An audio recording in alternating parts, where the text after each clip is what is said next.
had so many fun jobs. I loved them all. McDonald's, I didn't really enjoy cleaning the toilets. All right. I didn't. You know what Will said, right? What? Says if you're a janitor, you got to make sure that you are the best janitor. That's what he Well, said. I They was interviewed him good, in South but Africa at one I point. can't say that I enjoyed it. Mm. I can't say I did. And then, you know, sometimes, you know, you might leave like a burger out on the floor, you know, and it'd stay there for a few days. Yeah. That part was a little intense. You know, they wouldn't let me work the cashier for some reason either. I had a pretty tough time with those. Oh, man. My favorite job was working at the library, though. Yeah, yeah. That was fun. That was fun. Because you could read all day. Yeah. Great stuff. Chrisette Michele, we appreciate you coming through to South Africa. And tell your fans, man, they are out there and they are listening to you. What is your appeal to them? I am so, incredibly grateful. Not only have you brought me here, but you've brought my family here. And they feel like this is a part of a sort of a homecoming to just see this beautiful, beautiful country and these beautiful, beautiful people. So I'm totally indebted to you. Thank you so much for having me. Listen, I want to stay in contact with you. I always want to talk to you. Make sure you go visit richhipster.biz. I'm always there. If you guys have been there, you know I comment back on your comments. You guys are so funny. You are so vibrant. You are so honest. You are so vocal. And you are not shy. And that is why I love South Africa. You're never afraid to tell me what you really think, and I appreciate that. South Africa loves you clearly about the direction that you've been getting today. And before we let you go, maybe a slightly more serious question about your spirituality. I mean, you grew up in a church, you were in a church choir. And what did they impart in you? I had so many. I remember the first thing Lionel Richie told me was, don't ever go to a party unless you're getting paid.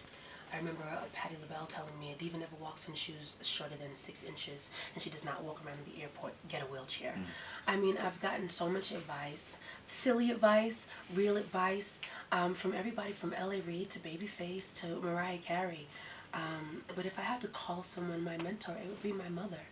My mother has been there from the beginning through thick and thin, and she has this ancient wisdom that just lives inside of her, not because she's been there before, but because it's God-given. Now you'll be performing in what is called the Divas concert. Do you embrace that name, Diva? Is it positive or is it negative for you? What kind of energy does it carry? It used to be so positive. Yeah? Studying in college, you know, you think of the word diva, you think of Diana Ross, or you think of the great opera singers. But now people use that word in a condescending way to talk about people who are larger than life or think they're larger than life. So do I associate myself with the word? I think I kind of have to now because I'm on a TV show called R&B Divas, but that's never something I've called myself. Are you larger than life then? I'm louder. Do you think of yourself in that way? You know, I see the whole world as this big, huge, amazingly beautiful place.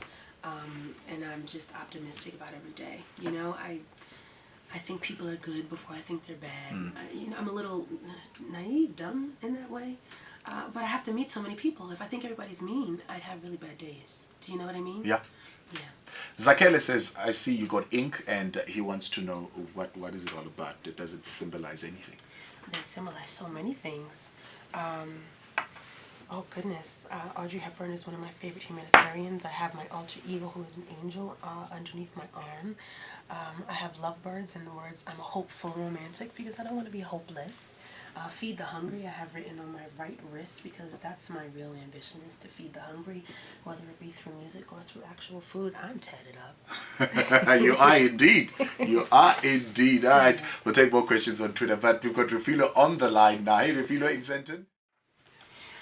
Blame it on me, say it's my fault, say that I left you outside in the cold with a broken heart.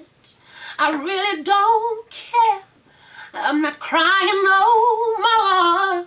Say I'm a liar and cheater, say anything that you want, as long as it's over. Oh.